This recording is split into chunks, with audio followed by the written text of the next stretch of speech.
کوئی چیز آسان تب ہوتی ہے جب مشکل ہو گئی ہے کہ نہیں یار؟ ہم لوگ بوڑھے ہو گئے بھائی 66واں سال چل رہا ہے تو اسٹیشن پہ سیڑھی جب چلتے ہیں کہ یہ رینٹ نہیں ہوتا تو دقت ہوتی ہے مشکل اب جب اترتے ہیں تو لگتا ہے آسان اور کہیں اسکلیٹر مل جاتا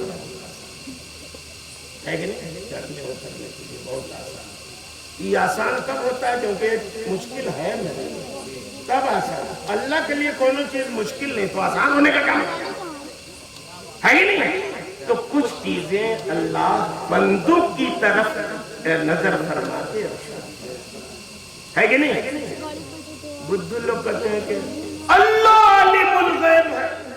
رسول اللہ کیسے عالم غیب ہے عالم الغیب مت کہنا رسول اللہ دانائے غیب کہتے ہیں عالم غیب کہتے ہیں عالم الغیب کہنا ناجائز ہے نا غیب جان ہے غیب جاننے والے ہیں مگر عالم الغیب کا غیب جاننے والے تو غیب کس کو کہتے ہیں جو آدمی کے حواس سے چھپا ہوا کس کو کہتے ہیں علماء تشریف فرمائیں کان سے آنکھ سے سننے سے قوت ذائقہ سے لامسہ سے یہ سب ہے نا 5 اندریاں ہوتی ہیں جانتے ہوں 5 اندریوں کے واسطے سے جو جانکاری نہ ہو سکے حواس خمسہ کے ادراک سے باہر تو اللہ کے لیے کوئی چیز غیب ہے اس کے لیے تو سب آیا ذرہ ذرہ اس کا روشن کتنا روشن ہے اس کا اندازہ مثال دینے کے لیے ایسے کہ جیسے دوپہری کا سورج روشن ویسے اللہ کے سامنے کائنات کا ذرہ ذرہ روشن اگر سخت کالی رات میں کالی چٹان پر کالی چیونٹی چلے تو دیکھتا بھی ہے اس کی آواز سنتا بھی ہے کہ نہیں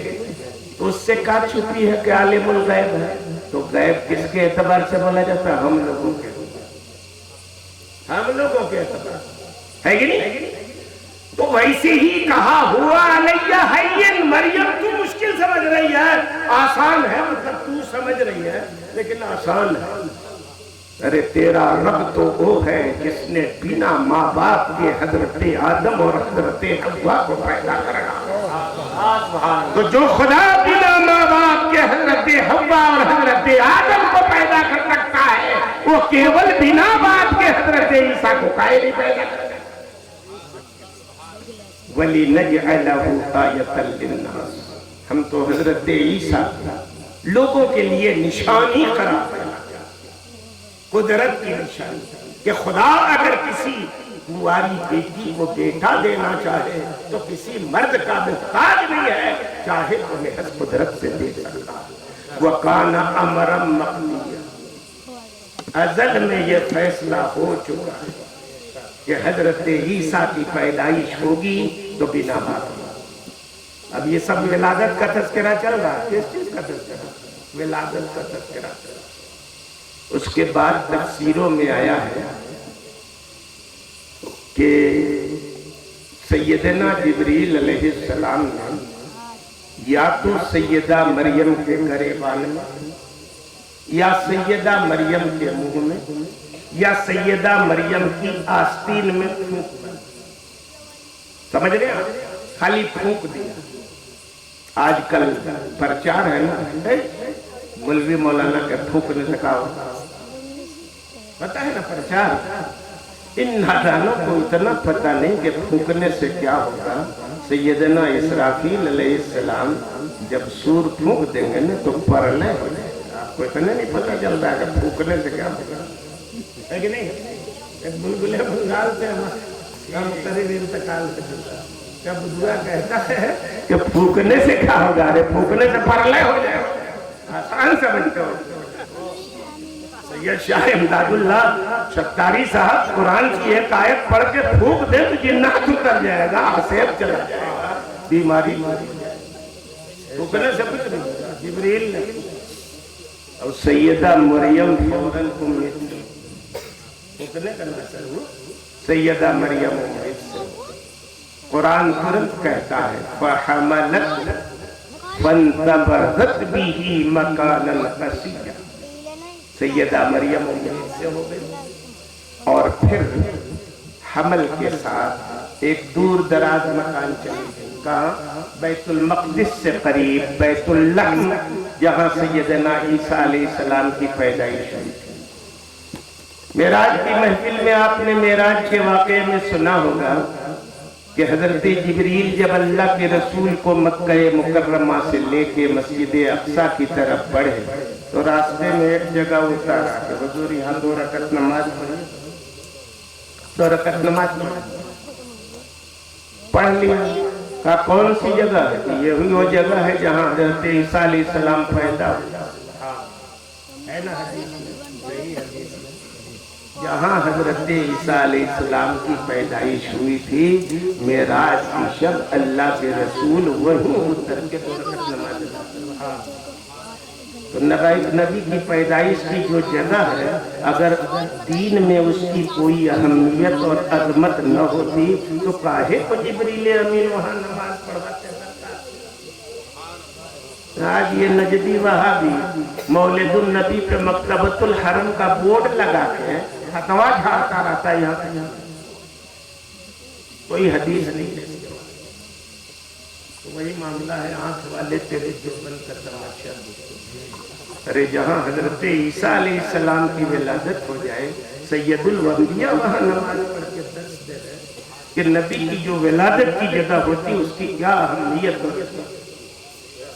انہوں نے رکاوٹ کھڑی رکھی، سب بورڈ لگا رکھا ہے، بورڈ لگا رکھا ہے، پھر بھی ہم لوگ جاتے رہتے ہیں۔ تو حضرت عیسیٰ علیہ السلام حضرت سیدہ مریم بیت اللہ جانے، قرآن آگے کہتا ہے، دیکھیے سیدہ مریم کے تنہائی میں جانا، جبریل کا ان کے پاس آنا، پوری بات چیت امید سے ہونا، حالت امید میں بیت اللحم چلا جانا، سب کا ذکر نہیں قرآن۔ اب وہاں بیت اللحم جب پہنچی تو پیدائش کا درد شروع۔ قرآن کہتا ہے فَأَجَاءَهَا الْمَخَاضُ إِلَى جِذْعِ النَّخْلَةِ، پیدائش کا درد سیدہ مریم کو کھینچ کے کھجور کے ایک درخت کی جڑ میں لے آیا۔ ایک درخت تھا بیت اللحم میں، ریگستان میں، سوکھا ساکھا پڑا تھا، زندگی کے کوئی آثار اور کوئی نشانات نہیں تھے اس میں، سوکھا ساکھا پڑا تھا۔ ٹیک لگانے کے لیے مریم وہاں پہنچ گئی، وہاں پہنچی، ٹیک لگا کے بیٹھی۔ اب دل دماغ ایک دم متوسر، کنواری ہوں میں، پیدائش کا درد ہو رہا ہے، نہ کھانے کا کوئی سامان ہے، نہ پینے کا کوئی سامان ہے، نہ کوئی دائی ہے، نہ مائی ہے، نہ نرسنگ ہوم ہے، نہ میٹرنیٹی ہے، کچھ نہیں، کوئی خبر گیری کرنے والا نہیں۔ الٹے بچہ پیدا ہو جائے تو بچے کو لے کے قوم میں جاؤں گی تو ان کے علول جلول سوال کا جواب نہیں دوں گی، ساری فکریں ان کے۔ قرآن نے ان کے اس فکر کا تذکرہ کیا، کیا بولی وہ مایوسی کے عالم میں؟ قالت یا لیتنی مت قبل ھذا وکنت نسیا منسیا، وہ بولی اے کاش میں اس سے پہلے مر گئی ہوتی اور بھولی بسری ہو جاتی۔ یہ درد بھری آواز اللہ نے سنی، اللہ نے خبر دی، اپنی محبوب بندی، فرمایا فناداها من تحتها الا تحزنی، نشیب سے آواز دی مریم غمزدہ مت ہونا، ملال مت کرنا، نہ کھانے کا غم کرنا، نہ پانی کا غم کرنا،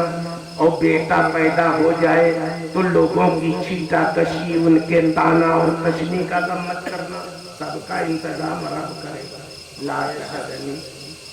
غم مت کرنا، ملال مت کرنا، قد جعل ربک تحتک سریا، تیری شان تو یہ ہے کہ اللہ نے تیرے ماتحت ایک نہر جاری کر دیا۔ سبحان اللہ۔ روایت و تفسیروں میں آیا ہے کہ یا تو حضرت جبریل نے اپنے پیر سے ٹھوکر ماری یا خود سیدنا عیسیٰ علیہ السلام نے شیر خالی کی منزل میں ریگستان میں اپنے پیر سے ٹھوکر ماری اور جیسے ہی پیروں کی ٹھوکر لگی ریگستان میں شیریں پانی کا چشمہ ہے کہ نہیں؟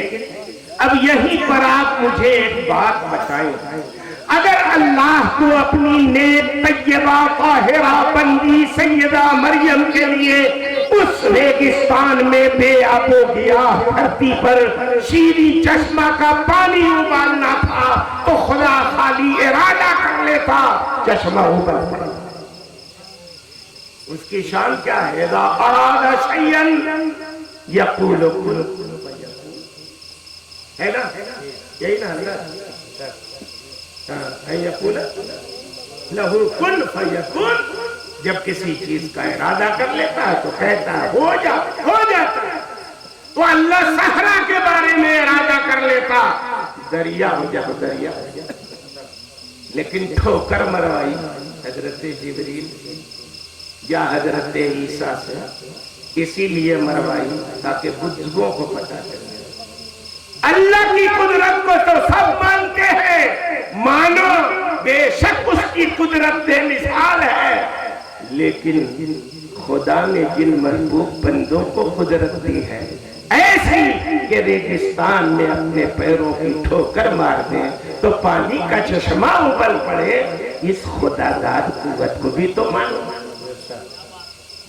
قرآن میں خدا کی قدرت کا بھی تذکرہ ہے، خدا کے محبوب بندوں کی قدرت کا بھی تذکرہ ہے۔ خدا کی قدرت پر ایمان لاؤ اور خدا کے محبوب بندوں کو جو خدا داد قدرت ملی ہے اس پر بھی ایمان لاؤ، ہے کہ نہیں؟ ٹھوکر ماری چشمہ ابل پڑا۔ اسی لیے سنی مسلمان کہا کرتا ہے کہ کربلا کے میدان میں امام